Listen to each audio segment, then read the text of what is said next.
एक लड़का नदी किनारे अकेला बैठा था। वह बहुत उदास परेशान लग रहा था। एक व्यक्ति वहां से गुजर रहा था। उसकी नज़र उस लड़के पर पड़ी और उसके पास से और बोला, क्या हुआ भाई, इस सुनसान जगह पर ऐसे क्यों बैठे हो? उस लड़के ने कोई जवाब नहीं दिया। उस व्यक्ति ने एक बार फिर कोशिश की और उससे पूछा, क्या हुआ भाई? इस पर लड़के ने गुस्से में कहा, कुछ नहीं, अपना काम करो। वह व्यक्ति बहुत ही समझदार और सुलझा हुआ था। उसने लड़की की परिस्थिति को समझा और उसके पास आकर बैठ गया और बोला, कोई परेशानी हो तो बताओ, हो सकता है मैं तुम्हारी मदद कर सकूं। लड़का बोला, मैं मरना चाहता हूं। व्यक्ति को लगा कुछ ज़्यादा ही परेशान है ये लड़का। उसने कहा, यह तो अच्छी बात है, इस नदी में कूदकर तुम मर सकते हो।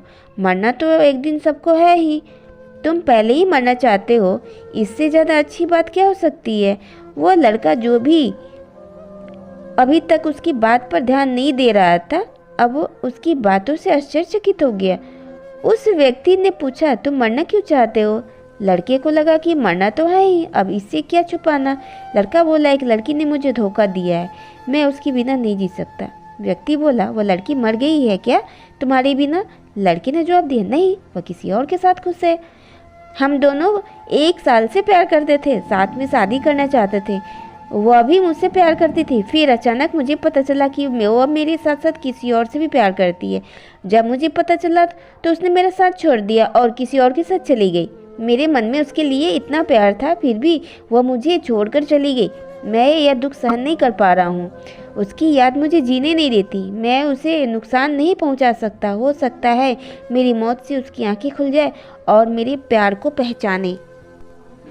व्यक्ति बहुत समझदार था। उसने कहा, जो इंसान तुम्हें जीते जी नहीं समझ सका, वह मरने के बाद क्या समझेगा? और अगर वह तुमसे प्यार ही नहीं करती तो तुम उसके लिए मरना क्यों चाहते हो? क्या तुम्हारी ज़िंदगी इतनी सस्ती है कि किसी के लिए भी जान दे दोगे? तुम्हारे घर परिवार में कौन कौन है? लड़के ने कहा, माँ बाप और छोटी बहन है। माँ पिताजी दिन भर काम करते हैं और वह भी मुझे हर बात पर डांटते हैं। मैं ज़िंदगी से तंग आ गया हूँ। व्यक्ति ने कहा, तुम्हारा परिवार होते हुए भी तुम एक अनजान लड़की के लिए मरना चाहते हो तो तुम्हारी मर्जी, मैं तुम्हें नहीं रोकूंगा। पर जब तुम भगवान के पास जाओगे तो तुम उन्हें क्या बताओगे कि तुम एक लड़की के लिए मर गए? तुमने ऐसा क्या अच्छा काम किया है जिससे भगवान तुमसे खुश हो सके? लड़का सोच में पड़ जाता है। इसलिए मेरा कहना है कि तुम मरना चाहते हो तो तुम्हारी ज़िंदगी के 6 महीने तो वह करो जिससे सब खुश हो सके। अपने माँ बाप और परिवार समाज के लोगों के लिए कुछ करो ताकि मरने के बाद तुम्हें कुछ ना करने का पछतावा ना हो। और ठीक 6 महीने बाद तुम यहाँ आना और आराम से मर जाना, तुम्हें कोई नहीं रोकेगा। लड़के को उसकी बात सही लगी। वैसे भी मरना तो है ही, तो मरने से पहले अच्छे से जी लेते हैं, यह कहकर वो लड़का वहाँ से चला जाता है।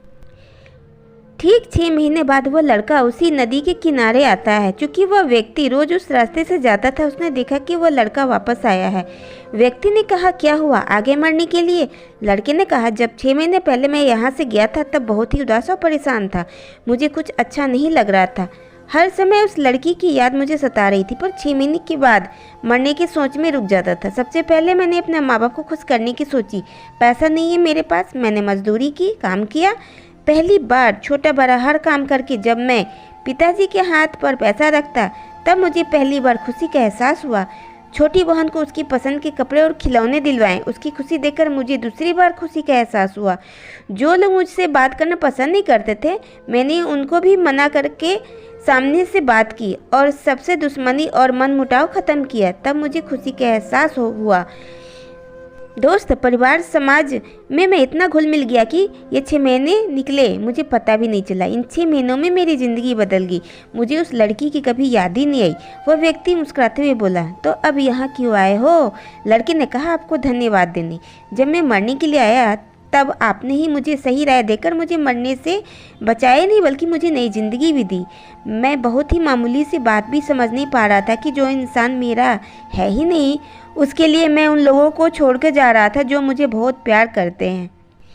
इन 6 महीनों में मैंने कभी उस लड़की की तरफ नहीं देखा, फिर भी मैं खुश था। लड़की का क्या हुआ? उस व्यक्ति ने पूछा। लड़का बोला, दोस्त बता रही थी कि वह जिसे प्यार करती थी उस लड़के ने भी उसके साथ धोखा दिया और वह वापस मुझसे बात करना चाहती है। पर इस बार मैं धोखा खाने वाला नहीं था। मैंने उसे साफ मना कर दिया। घर वालों ने मेरे लिए एक बहुत ही अच्छी और सुंदर लड़की ढूंढी है। मेरी उससे शादी है। जिसमें आपको ज़रूर आना है। यह कहते हुए दोनों आपस में गले लग जाते हैं। दोस्तों, ये जो 16 से 21 साल की उम्र होती है, यही वह चैलेंज होता है जिसमें आप अपनी सारी ज़िंदगी की नींव रखते हैं। ईश्वर ने इस उम्र में आपके लिए इतने चैलेंज रखे हैं जिसमें पार पाना बहुत ही मुश्किल हो लगता है, जैसे कि प्यार, नशा, मौज मस्ती आदि। इन सबको इग्नोर करके जो आगे बढ़ता है वही लाइफ में कुछ कर पाता है। यह सभी हमारे समय को ख़राब करते हैं। इसलिए जब तक आप अपने लाइफ में कुछ बन नहीं जाते तब तक आप इस प्यार व्यार के चक्कर में ना पड़े। आप क्यों भूल जाते हैं दोस्तों कि आपको अपना जीवन साथी किसी भी हालत में मिल जाएगा। बस आप उसके लायक बनिए कि अब आपके रिश्तेदार आपका कदर कर सके, अपने लाइफ में हर कुछ हासिल करें, उसके बाद ही आप अपने साथी के लायक बन पाएंगे, नहीं तो वो साथी भी आपको छोड़ के चली जाएगी। तो आज की कहानी आपको दोस्तों कैसी लगी? अगर अच्छी लगी है तो प्लीज़ एक लाइक करना ज़रूर याद रखिएगा, लाइक कीजिएगा, और मेरे चैनल पर नए हैं तो सब्सक्राइब करना नहीं भूलिएगा। मैं ऐसे ही आपके लिए अच्छी अच्छी और रोचक कहानियाँ, रोमांटिक कहानियाँ, शिक्षाप्रद कहानियाँ लेकर आती रहूँगी। धन्यवाद।